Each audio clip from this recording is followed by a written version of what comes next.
Sosok Presiden kedua Indonesia, Soeharto, begitu lekat dalam pusaran sejarah kelam Indonesia. Pria yang oleh pengamat internasional dianggap sebagai diktator militer itu telah lebih dari 3 dekade memimpin negara ini dengan tangan besinya. Namun diketahui dari survei Indobarometer yang pernah diambil oleh majalah Tempo, meski banyak yang menilai kalau Soeharto telah menimbulkan keterpurukan dan melakukan pelanggaran HAM, tapi ada sekitar 32,9% responden menyatakan bahwa Soeharto adalah presiden paling berhasil yang memimpin dan membangun Indonesia.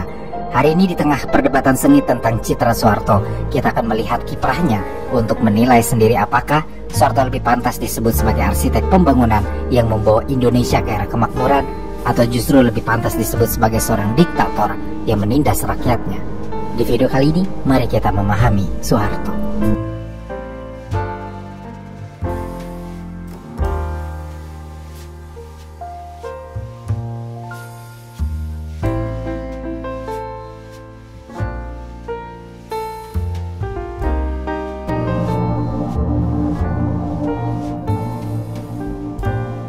Soeharto lahir pada tanggal 8 Juni di tahun 1921 di Dusun Kemusuk, Desa Argumulyo, Kecamatan Sedayu, Bantul, Kesultanan Ngayogyakarta, Hadiningrat, ketika Indonesia masih menjadi Hindia Belanda. Ibunya memberi nama Muhammad Soeharto. Dalam autobiografinya, Ibu Soeharto dikenal dengan nama Sukirah, yang dia gambarkan sebagai ibu muda yang sibuk memikirkan kesulitan dan masalah-masalah rumah tangga. Sebenarnya dalam catatan-catatan sejarah Soeharto, ibunya pun disebut sedang mengalami masalah mental yang amat sulit. Ada catatan yang menulis bahwa sebelum Soeharto berumur 40 hari, ibunya ditalak oleh suaminya, Kertosudiro, pria miskin yang bekerja sebagai mantri ulu-ulu atau pengatur irigasi. Dia tidak punya peran banyak dalam kehidupan Soeharto. Di kemudian hari, muncul rumor yang menyebut bahwa Kertosudiro bukan ayah kandung Soeharto. Rumor tersebut diyakini sebagai sebuah kebenaran oleh banyak pengamat dan bahkan orang terdekatnya, seperti mantan Menteri Penerangan Masyuri. Pernah terjadi juga momen yang menghebohkan publik di tahun 1974 ketika muncul artikel berjudul teka-teki sekitar garis silsilah Soeharto dari majalah Gosip Pop dalam terbitan edisi nomor 17 yang menyatakan kalau Soeharto ini anak dari Pamodipuro, seorang bangsawan dari garis keturunan Hamengkubuwono II. Berita dari majalah Pop itu pun menyatakan kalau Soeharto ketika berumur 6 tahun dibuang ke desa dan diasuh oleh Kertosudiro. Rumor ini dibantah keras oleh Soeharto yang dengan cukup murka mengadakan konferensi pers di Binagraha untuk menyatakan pada publik bahwa liputan mengenai asal-usulnya yang anak bangsawan bisa saja merupakan tunggangan untuk melakukan tindakan subversif. Apa yang dilakukan Soeharto ini tampaknya menjadi cara tersendiri untuk Soeharto membangun citra sebagai anak desa. Selain itu, ada indikasi keterlibatan operasi khusus atau OPSUS dari salah satu unit intelijen yang dibuat dan diketuai Mayor Jenderal Ali Murtopo. Sebab tangan kanannya, yaitu Aloysius Sugianto, merupakan pendiri dan pemimpin umum majalah Pop. Ketidakjelasan asal-usul Soeharto ini sebenarnya sampai sekarang pun masih belum terpecahkan. Namun terlepas dari bagaimana asal-usulnya, yang jelas Soeharto memang menjalani kehidupan di tengah kondisi keluarga yang kurang menguntungkan. Ketika dia masih bayi, ibunya yang tertekan dan diketahui suka bertapa menghilang dari desa. Penduduk pun sempat dibuat panik mencarinya. Lalu ketika ditemukan, kondisinya sudah benar-benar serius. Sukirah hampir mati di suatu tempat tersembunyi karena memaksa dirinya berpuasa atau ngebleng atau tidak makan dan minum selama 40 hari. Kondisi mental Sukirah yang kurang baik akhirnya memaksa keluarga Sukirah untuk menyerahkan Soeharto yang masih bayi kepada kakak perempuan Kertosudiro supaya diurus. Sementara Sukirah setelah mentalnya sudah cukup pulih, dia menikah lagi dan dikaruniai 7 anak. Soeharto sendiri tetap menjalani masa kecilnya dengan keluarga ayahnya. Dia tidak tumbuh seperti anak desa pada umumnya saat itu yang harus bekerja di sawah. Dalam usianya yang sangat muda, Kertosudiro memilih untuk menyekolahkannya di sekolah rakyat yang kalau sekarang setingkat dengan SD. Sayangnya hampir tidak ada dokumen atau catatan yang memberitakan kehidupan Soeharto selama berada di sekolah rakyat tersebut. Dalam autobiografi Soeharto pun dia lebih senang membicarakan tentang kerbau-kerbaunya yang dia gembalakan, alih-alih membicarakan tentang pendidikan atau buku-buku apa saja yang pernah dia baca. Barangkali Soeharto tidak mau menceritakan masa-masa sekolahnya karena dia punya cukup banyak kenangan pahit. Selama bersekolah, Soeharto sering menjadi korban bully dari teman-temannya.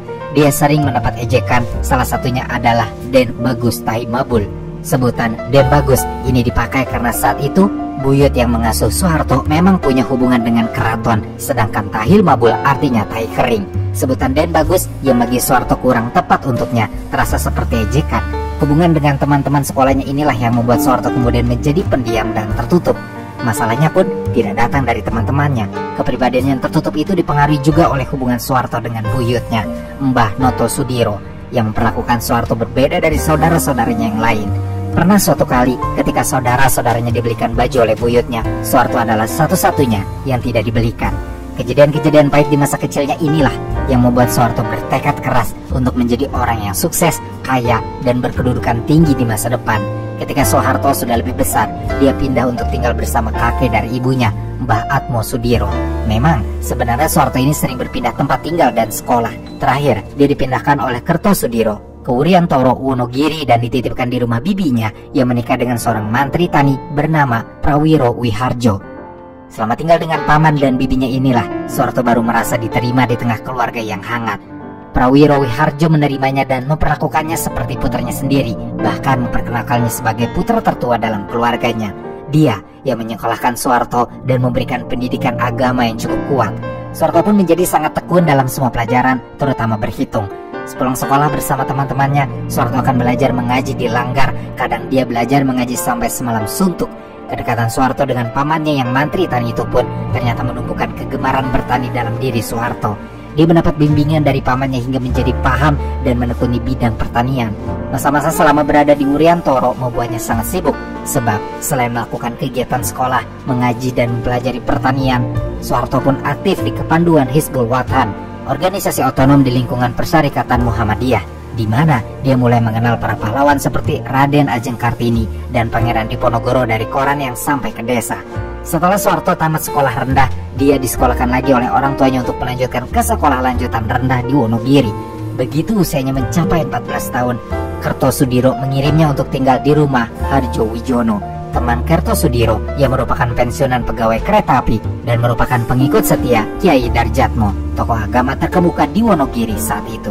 Selama tinggal bersama Harjowijo, dia sering diajak untuk ikut bertamu Kiai Darjatmo, dan selama itu pula dia belajar membuat resep obat tradisional karena sering membantu Kiai Darjatmo.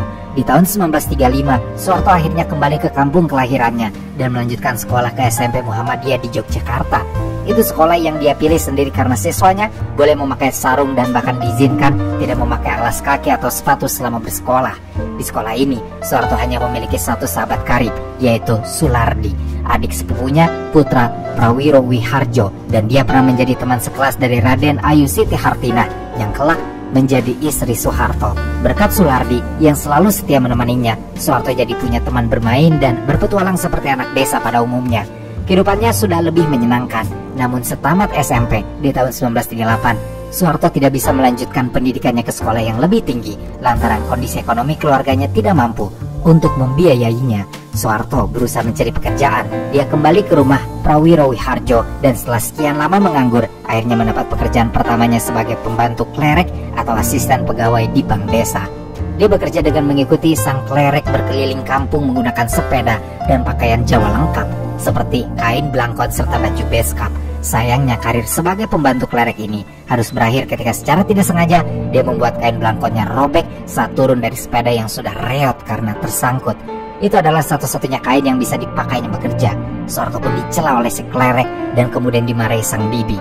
Akhirnya Soeharto jadi pengangguran lagi. Semenjak tidak bekerja, Soeharto mengisi hari-harinya dengan kegiatan gotong royong, membantu keluarga bibinya dan sesekali bekerja serabutan sambil terus mencoba melamar di berbagai bidang pekerjaan, mulai dari melamar sebagai pegawai kereta api sampai melamar sebagai pegawai bank milik Belanda di Semarang. Tapi sayangnya selama itu pula lamarannya tidak ada yang membawa kabar baik untuknya. Setelah bertahun-tahun mencari pekerjaan, seorang teman yang dari Wonogiri mengajak Soeharto untuk mendaftar di Angkatan Laut Kerajaan Belanda sebagai juru masak kapal. Tapi Soeharto tidak tertarik dengan ajakan tersebut, apalagi di saat yang bersamaan di awal tahun 1940, lowongan pendidikan untuk Korps Opleiding Reserve Offizieren alias KORO dan KNIL serta Korps Pendidikan Perwira Cadangan dibuka di Bandung. Soeharto mencoba untuk mendaftar, tapi sayangnya dia gagal lolos seleksi dan kembali menganggur. Namun di tahun yang sama, pendaftaran untuk Bintara KNIL dibuka di Gombong, Jawa Tengah. Meski sempat gagal di Bandung, tapi Soeharto mendaftar di kesempatan kali ini dan akhirnya diterima.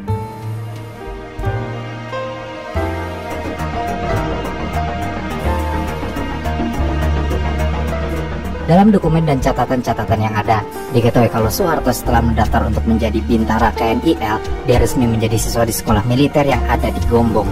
Setelah 6 bulan menjalani latihan dasar, dia berhasil menamatkan pendidikannya, bahkan menjadi lulusan terbaik dan menerima pangkat kopral. Selain itu, Soeharto juga terpilih menjadi prajurit teladan di sekolah Bintara. Setelah pendidikannya selesai, dengan pendidikan dan pangkatnya, dia resmi bergabung dengan pasukan kolonial Belanda KNIL saat Perang Dunia II sedang berkecamuk di seluruh dunia. Dia dikirim ke Bandung untuk menjadi tentara cadangan di Markas Besar Angkatan Darat selama seminggu dengan pangkat sersan. Sayangnya hanya seminggu jabatan itu dirasakannya, sebab pada tanggal 8 Maret 1942, Belanda menyerah pada Jepang dan KNIL pun bubar. Ini bukan akhir dari karir militernya yang baru berjalan seminggu itu.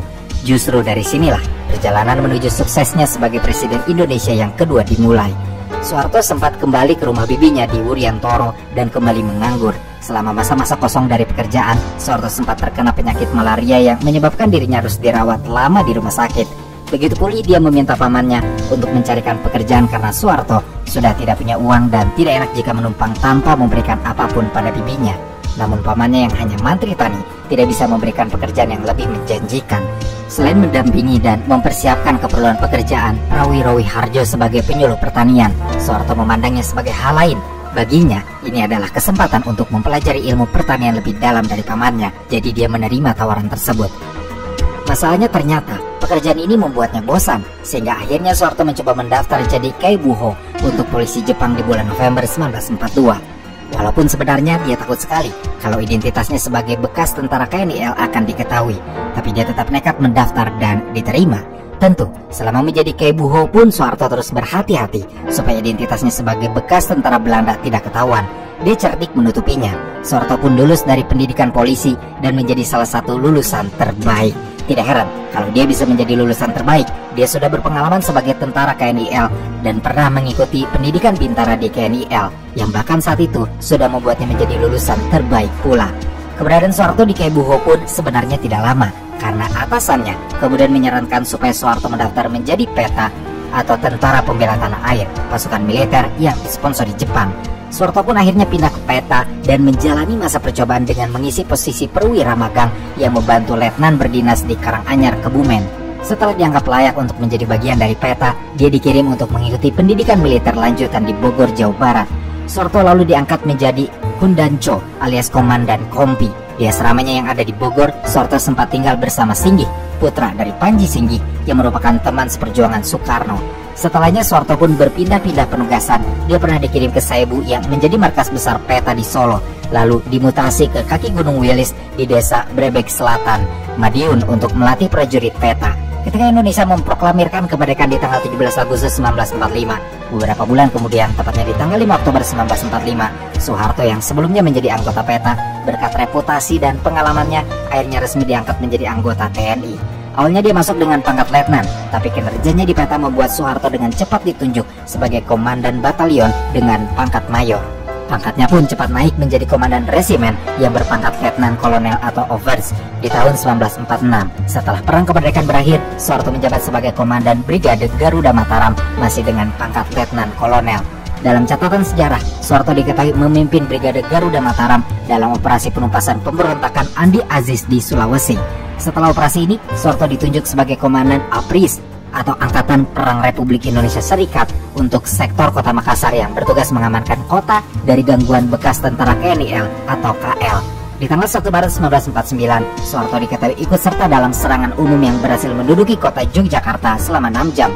Inisiatif itu muncul atas saran Sri Sultan Hamengkubuwono IX kepada Panglima Besar Sudirman yang mengatakan bahwa Brigade X pimpinan Soeharto harus segera melakukan serangan umum di Yogyakarta dan menduduki kota itu selama 6 jam untuk membuktikan bahwa Republik Indonesia masih ada.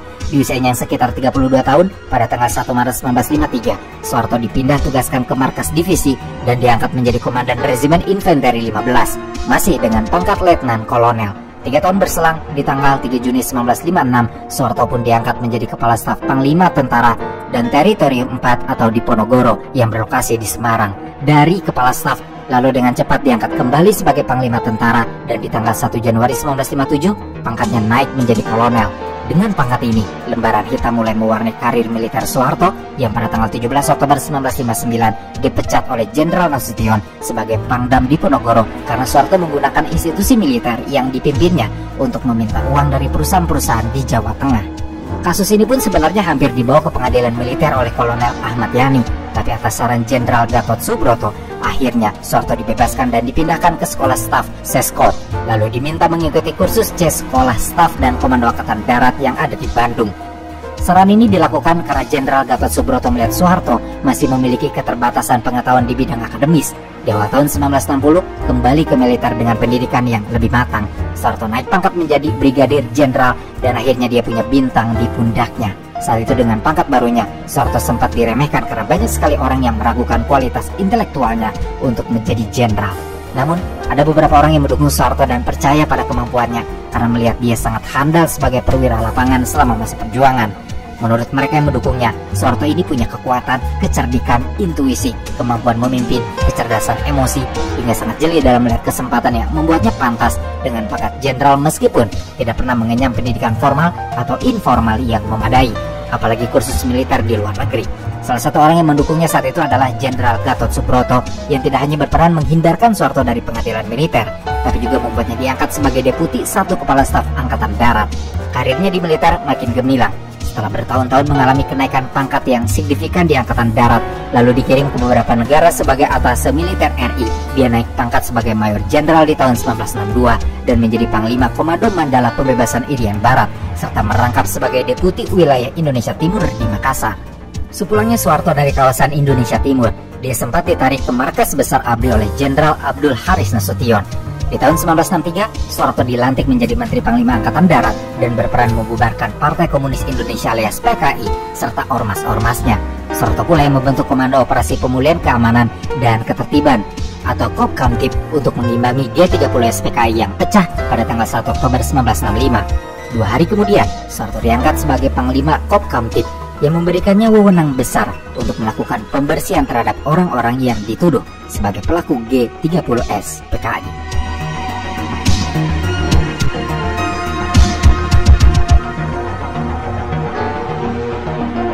Pada pagi hari di tanggal 1 Oktober 1965 yang akan menjadi sangat bersejarah bagi Indonesia, beberapa pasukan pengawal kepresidenan yang disebut Cakrabirawa di bawah komando Letnan Kolonel Untung Syamsuri bersama pasukan lainnya menculik dan membunuh 6 orang jenderal. Beberapa sumber mengatakan kalau motif pasukan Cakrabirawa adalah untuk menghentikan kudeta militer yang didukung CIA untuk menyingkirkan Presiden Soekarno dari kekuasaan pada hari ABRI di tanggal 5 Oktober. Pada peristiwa tragis itu, hanya Jenderal Nasution yang sedang menjabat sebagai Menteri Koordinator Bidang Hankam dan Kepala Staf Angkatan Bersenjata yang berhasil lolos. Sementara Soeharto yang menjabat sebagai Mayor Jenderal ternyata tidak dijadikan target dari percobaan kudeta G30S PKI karena dia tidak termasuk sebagai jenderal yang secara terbuka menolak permintaan PKI untuk mempersenjatai Angkatan kelima. Selain itu, peran Soeharto pun tidak pernah diperhitungkan oleh pimpinan PKI maupun rekan-rekannya di militer karena selama ini dia hanya dianggap sebagai pengikut Jenderal Nasution yang tidak punya potensi untuk menghentikan percobaan kudeta tersebut. Dalam pandangan DN Aidit, sosok Soeharto hanya seorang jenderal pendiam, penganut kejawen, tidak paham politik, oportunis alias hanya memikirkan keuntungan sendiri tanpa memihak pada prinsip tertentu dan tidak punya banyak kawan maupun jaringan, terlebih dalam taraf internasional. Pandangan DN Aidit itu benar-benar beralasan jika melihat profil Soeharto yang berpendidikan rendah jika dibandingkan dengan jenderal-jenderal lainnya yang disekolahkan ke luar negeri oleh Soekarno dan Nasution. Selain itu, Presiden Soekarno pun awalnya memandang remeh Soeharto yang dianggap sebagai seorang jenderal yang hanya keras kepala, kaku, kuno, dan sangat pendiam. Makanya, ketika dari Jenderal Ahmad Yani menghilang, Soekarno sebenarnya lebih memilih Mayor Jenderal Pranoto Rekso Samudro untuk menggantikannya. Padahal Soeharto yang lebih senior dari Pranoto. Namun yang terjadi, sebab kekacauan di Jakarta harus segera diredam. Menurut versi resmi sejarah pada masa Orde Baru, akhirnya Soeharto yang turun menangani situasinya karena tidak ada kabar lagi dari Letnan Jenderal Ahmad Yani serta dia tidak diketahui keberadaannya. Permindahan komando ini memang merupakan kebiasaan dan aturan yang berlaku di Angkatan Darat jika Panglima tertingginya berhalangan hadir, maka Panglima Kostrat yang menjalankan tugas. Tindakan ini pun diperkuat dengan turunnya surat perintah 11 Maret alias Super Semar pada tanggal 11 Maret 1966 dari Presiden Soekarno melalui 3 jenderal, yaitu Basuki Rahmat, Amir Mahmud, dan M. Yusuf yang memberikan kewenangan dan mandat pada Soeharto supaya mengambil segala tindakan untuk memulihkan keamanan dan ketertiban. Keputusan yang diambil Soeharto saat itu adalah membubarkan PKI dan menetapkannya sebagai partai terlarang di Indonesia sekalipun sempat ditentang oleh Soekarno. Berikutnya Soeharto pun menangkap menteri-menteri yang diduga terlibat G30 PKI. Langkah ini dinilai oleh pengamat internasional sebagai cara Soeharto untuk menyingkirkan orang-orang yang pro-Soekarno dan pro-komunis. Sehingga ketika Soeharto telah menghabisi pendukungnya, Soekarno terpaksa menyerahkan kekuasaan eksekutifnya. Tindakan pembersihan yang dilakukan ini pada puncaknya menyebabkan pembunuhan sistematis terhadap sekitar 500.000 tersangka komunis atau bahkan lebih yang tidak diadili tapi langsung dihukum begitu saja. Kebanyakan dari mereka adalah warga sipil, tapi selama rentang waktu itu pula terjadi kekerasan terhadap minoritas Tionghoa di Indonesia. Dalam desas-desus yang beredar, Soeharto konon didukung oleh CIA dalam tindakan pembersihan komunis ini. 25 tahun kemudian, memang diketahui bahwa diplomat Amerika telah menyerahkan sebanyak 5.000 nama kepada militer Indonesia yang dimasukkan dalam daftar operasi komunis. Situasi politik masih memburuk setelah meletusnya peristiwa G30 PKI dan penumpasan anggota PKI. Jadi kemudian diadakan sidang istimewa MPRS pada bulan Maret 1967 untuk membahas persoalan situasi politik. Saat itu, Soeharto sudah naik pangkat menjadi Jenderal Bintang 4 dan ditunjuk menjadi pejabat presiden berdasarkan TAP MPRS nomor 33 tahun 1967 yang diresmikan pada tanggal 22 Februari 1967.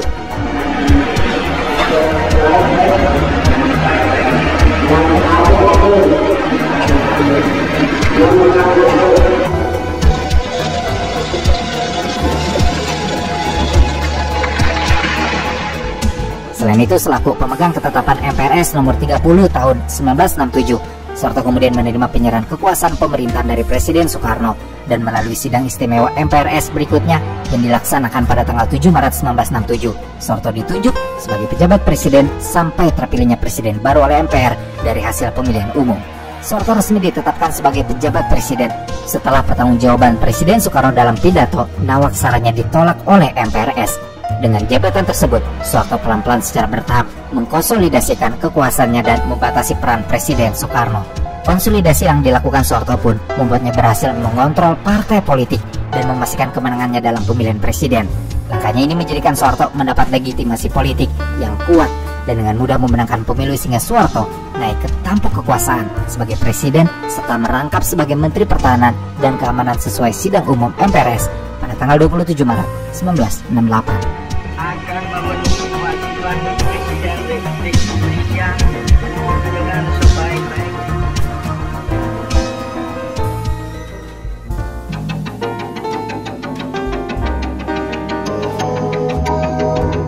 Soeharto naik ke tampuk kekuasaan dalam situasi Indonesia yang sedang mengalami krisis ekonomi dan politik.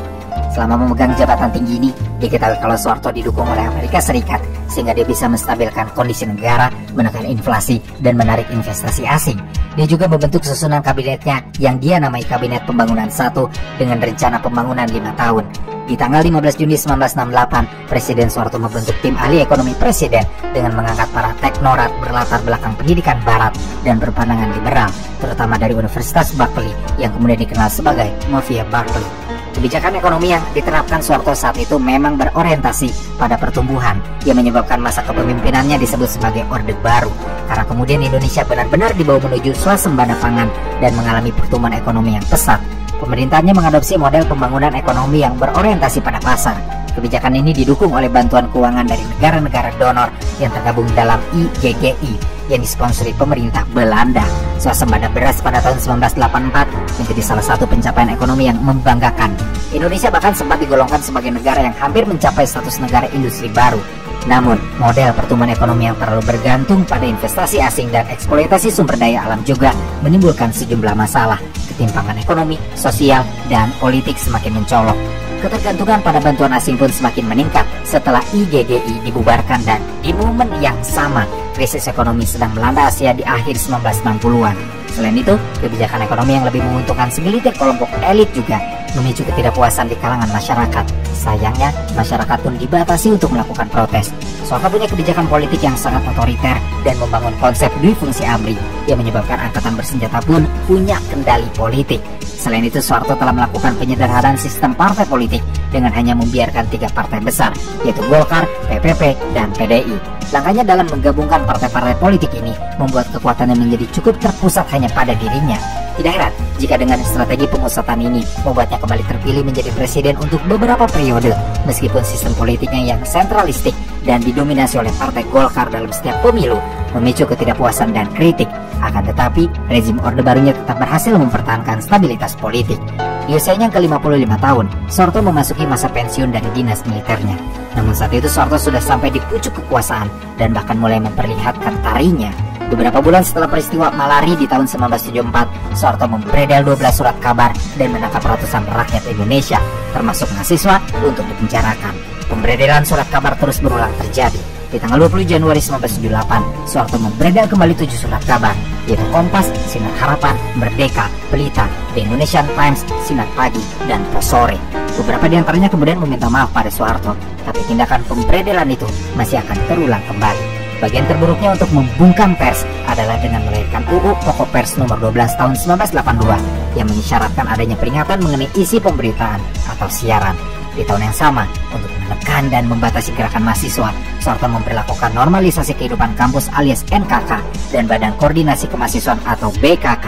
Kebijakan tersebut ditolak keras oleh banyak sekali organisasi kemahasiswaan. Mereka tidak terima dengan kebijakan bahwa organisasi massa yang terbentuk harus memperoleh izin pemerintah dengan hanya satu organisasi buatan pemerintah yang diperbolehkan berdiri, di mana hal ini memungkinkan organisasi-organisasi massa yang ada sebenarnya tidak lebih dari wayang atau boneka Orde Baru. Meskipun Soeharto sudah menunjukkan bagaimana otoriternya dia sebagai pemimpin, tapi Soeharto kembali dilantik sebagai presiden untuk periode ketiga pada tanggal 22 Maret 1978 dengan Adam Malik sebagai wakilnya. Lalu melanjutkan periode keempatnya dengan Umar Wirahadikusuma sebagai wakil pada tanggal 1 Maret 1983 dan melalui TAP MPR nomor 5 tahun 1983, Soeharto diangkat sebagai Bapak Pembangunan Republik Indonesia. Di awal tahun 1984 diketahui bahwa Soeharto resmi menjadi anggota Golkar. Selama kepemimpinan Soeharto, dia membersihkan parlemen dari komunis, menyingkirkan serikat buruh, dan meningkatkan sensor pada masyarakat sehingga banyak yang menilainya sebagai pemimpin yang anti kritik. Tidak hanya sampai di situ, Soeharto pun memutus hubungan diplomatik dengan Republik Rakyat Tiongkok dan menjalin hubungan dengan negara barat serta PBB. Dengan kata lain, Soeharto telah menciptakan Orde Baru yang sangat otoriter dengan membangun sistem pemerintahan yang sangat sentralistik atau sederhananya, semua kekuasaan jadi terpusat pada dirinya. Hal ini pun berdampak pada lembaga-lembaga negara seperti DPR dan partai politik yang menjadi lemah, bahkan tidak berfungsi sebagai pengawas pemerintah.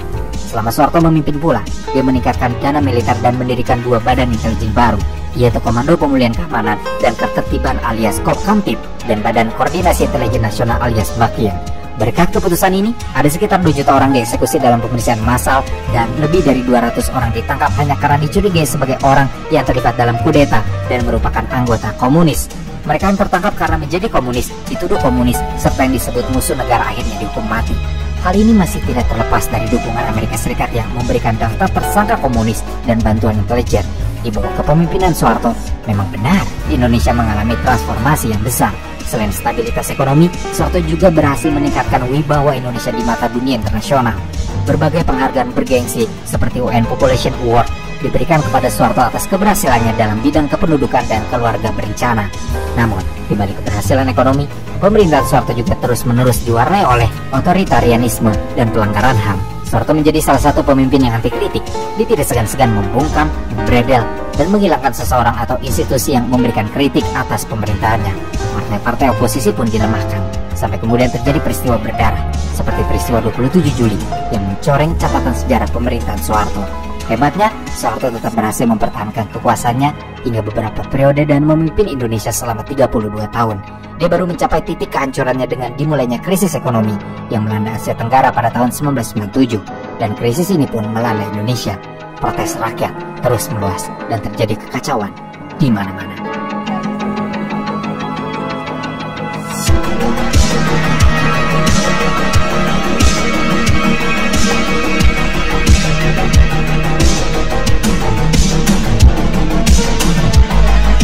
Krisis ekonomi Asia di tahun 1997 menjadi gelombang pukulan bagi rezim Orde Baru dan sangat berdampak pada kondisi Indonesia. Presiden Soeharto sempat meminta bantuan IMF dan Bank Dunia, tapi hal ini justru menjadi bumerang bagi Soeharto. Bank Dunia dan IMF yang melakukan pemeriksaan menyeluruh dan mendetail sebelum memberi pinjaman, dan mereka menemukan bahwa 20-30% dana pengembangan Indonesia telah disalahgunakan selama bertahun-tahun. Meskipun IMF pada akhirnya memberi pinjaman sebanyak 43 miliar dolar US, sayangnya kondisi ekonomi di negara ini semakin terpuruk saja, sehingga Soeharto meminta seluruh rakyat tetap tabah menghadapi gejolak krisis tersebut. Tentu saja, tindakannya tersebut hanya memicu tekanan yang lebih kuat dari masyarakat untuk melakukan reformasi, terutama dari kalangan mahasiswa. Namun, di tengah protes besar-besaran tersebut, Soeharto kembali duduk di kursi kekuasaan untuk ke-7 kalinya setelah disahkan oleh MPR. Kali ini B.J. Habibie yang menjadi wakilnya. Menariknya, hanya 7 hari setelah pelantikan Soeharto menjadi presiden kembali, dia menyumbangkan seluruh gaji dan tunjangannya sebagai presiden, serta meminta kerelaan para pejabat tinggi lainnya untuk menyerahkan gaji pokok mereka selama 1 tahun dalam rangka menghadapi krisis moneter. Tindakannya untuk menyumbangkan gaji dan tunjangannya itu ternyata tidak membuat masyarakat berhenti melakukan protes. Demonstrasi mahasiswa semakin meluas dan mereka menuntut mundurnya Soeharto dari jabatan. Pada tanggal 1 Mei 1998, Soeharto sempat menyatakan kalau dia akan mempersiapkan reformasi pada tahun 2003. Tapi masyarakat kembali menolak. Ketika Soeharto berada di Mesir untuk kunjungan KTT pada 13 Mei 1998, akhirnya Soeharto menyatakan bersedia mundur kalau memang rakyat menghendaki dan tidak akan mempertahankan kedudukannya dengan kekuatan senjata. Lalu kurang lebih seminggu kemudian, ada 11 menteri bidang ekonomi dan industri yang mengundurkan diri dari jabatan mereka. Krisis moneter ini benar-benar menggerogoti sistem kepemimpinannya dan Soeharto pun tidak bisa bertahan di kursi kekuasaan. Hanya berselang 70 hari dari pelantikannya sebagai presiden untuk yang ke-7 kalinya, Soeharto dipaksa lengser dari jabatannya sebagai presiden pada tanggal 21 Mei 1998 dan kekuasaannya dipindahkan kepada B.J. Habibie. Pengunduran dirinya yang dilakukan pada jam 9 pagi waktu Indonesia Barat itu disiarkan secara langsung di layar kaca. Untuk mendapatkan dari jabatan saya sebagai presiden yang terhitung sejak saya pada hari ini.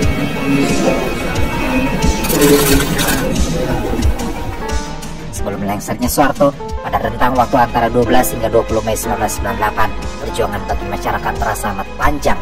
Aksi mahasiswa telah menyebar ke seluruh negeri. Ribuan mahasiswa turun ke jalan menggelar aksi keprihatinan dan protes di berbagai tempat. Salah satunya adalah para mahasiswa Trisakti yang menggelar aksinya tidak jauh dari kampus mereka.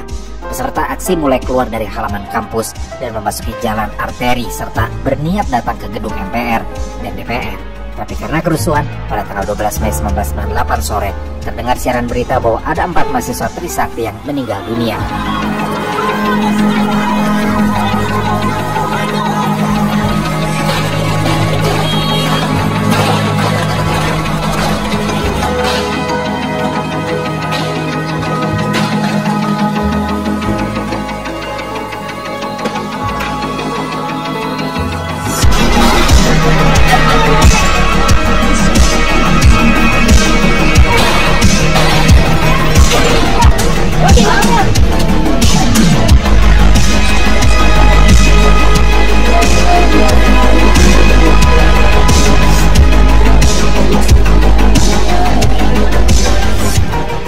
Mahasiswa dari angkatan 1995 itu, yaitu Heri Hartanto dan Hafidin Alifidin Royan, serta 2 mahasiswa lagi dari angkatan 1996, yaitu Elang Mulia Lesmana dan Hendriawan C. Peristiwa itu menjadi duka Indonesia. Sehari kemudian, jenazah keempat mahasiswa diberangkatkan ke kediaman masing-masing. Mereka yang hadir menyanyikan lagu Gugur Bunga. Kematian mereka yang disiarkan secara luas memicu ledakan peristiwa yang jauh lebih besar. Di tanggal 14 Mei 1998, kerusuhan hebat melanda ibu kota. Saat itu, Soeharto masih berada di Mesir. Dia baru kembali keesokan harinya dan langsung mengadakan rapat dan pertemuan untuk melakukan konsultasi pada unsur pimpinan DPR. Satu persatu menteri memilih mundur dari jabatannya. Puncak kerusuhan terjadi di tanggal 18 Mei 1998 ketika ribuan mahasiswa mendatangi gedung MPR DPR dan terus menuntut mundurnya Soeharto dari kursi kekuasaan. Aksi mereka mencapai tujuannya dengan pernyataan mundurnya Soeharto sebagai presiden di tanggal 21 Mei 1998 dan majunya B.J. Habibie sebagai pemimpin baru setelah 32 tahun dikuasai Soeharto.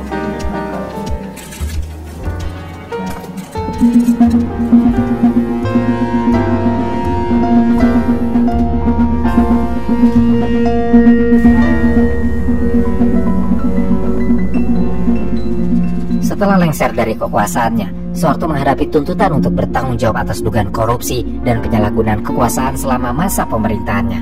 Berbagai upaya dilakukan untuk mengusut harta kekayaannya yang diduga diperoleh dari hasil KKN alias kolusi, korupsi, dan nepotisme. Namun, proses hukum yang dijalani penuh dengan kendala dan kontroversi. Jaksa Agung menyelidiki dugaan penggunaan dana yayasan secara tidak wajar dan kekayaan Soeharto di luar negeri. Meskipun Soeharto membantah tuduhan tersebut, bukti-bukti yang ditemukan menunjukkan adanya indikasi kuat keterlibatannya dalam korupsi. Majalah Time bahkan melaporkan bahwa Soeharto memiliki kekayaan hingga 15 miliar dolar AS. Soeharto sempat ditetapkan menjadi tahanan kota selama kasus korupsinya diusut. Di tanggal 3 Desember 1998, akhirnya B.J. Habibie segera memberi instruksi pada Jaksa Agung A.M. Ghalib untuk memeriksa Soeharto mengenai masalah dana yayasan, program mobil nasional, kekayaan di luar negeri, dan kasus Tapos.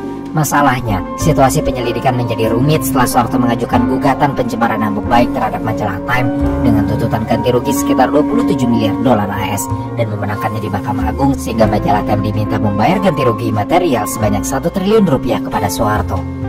Dan maksud saya untuk datang di markas besar Polri ini,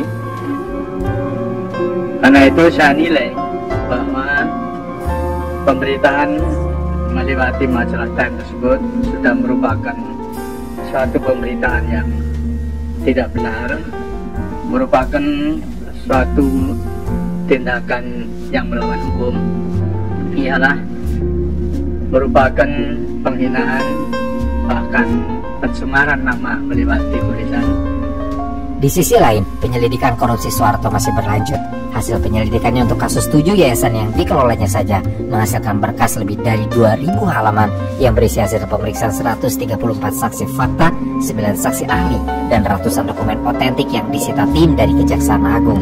Meskipun Soeharto memang terbukti melakukan penggelapan uang, bahkan menurut Transparansi Internasional, Soeharto menggelapkan uang dengan jumlah terbanyak dibandingkan pemimpin dunia lain dalam sejarah dengan perkiraan 15 hingga 35 miliar dolar AS selama 32 tahun masa pemerintahannya.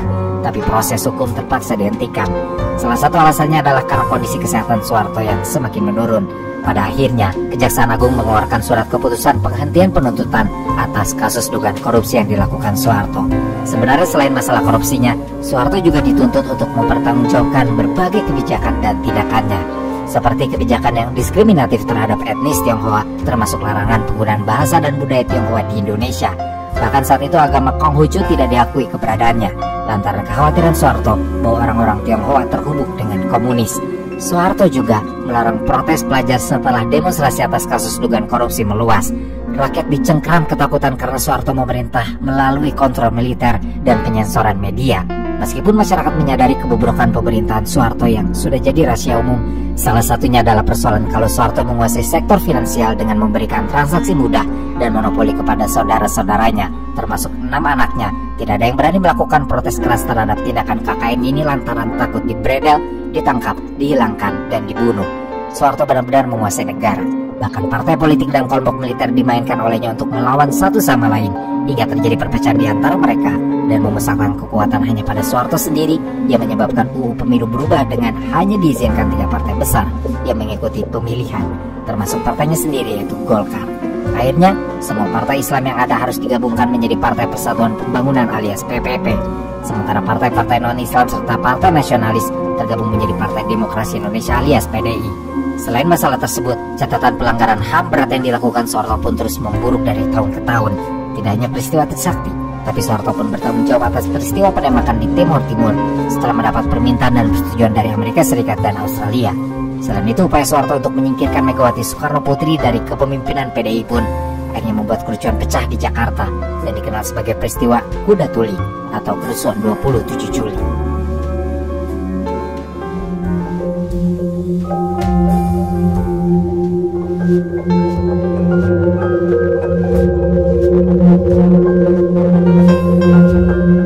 Pria yang memimpin Indonesia selama 32 tahun dengan tangan besinya ini akhirnya wafat di tanggal 27 Januari 2008 di Rumah Sakit Pusat Pertamina, Jakarta Selatan pada pukul 13:10 dan jenazahnya segera diberangkatkan sekitar pukul 14:35 ke kediamannya di Jalan Cendana nomor 8, Menteng, Jakarta Pusat. Ambulans yang membawa jenazah Soeharto diiringi sejumlah kendaraan keluarga, kerabat, serta pengawal. Sejumlah wartawan mencoba mendekati iring-iringan kendaraan yang bergerak menuju menuju Jalan Cendana itu, mengakibatkan seorang wartawan televisi tertabrak. Kedatangan jenazahnya ke kediaman disambut ribuan masyarakat di sepanjang Jalan Tanjung dan Jalan Cendana. Minggu itu, jenazahnya diinapkan di kediamannya dan baru diberangkatkan pada hari Senin pukul 7:30 waktu Indonesia bagian Barat menuju Bandara Halim Perdana Kusuma untuk diterbangkan ke Solo dan dimakamkan di Astana Giri Bangun, Karanganyar, sebuah kompleks pemakaman keluarga yang terletak di lereng Gunung Lawu, tepatnya di Desa Giri Layu.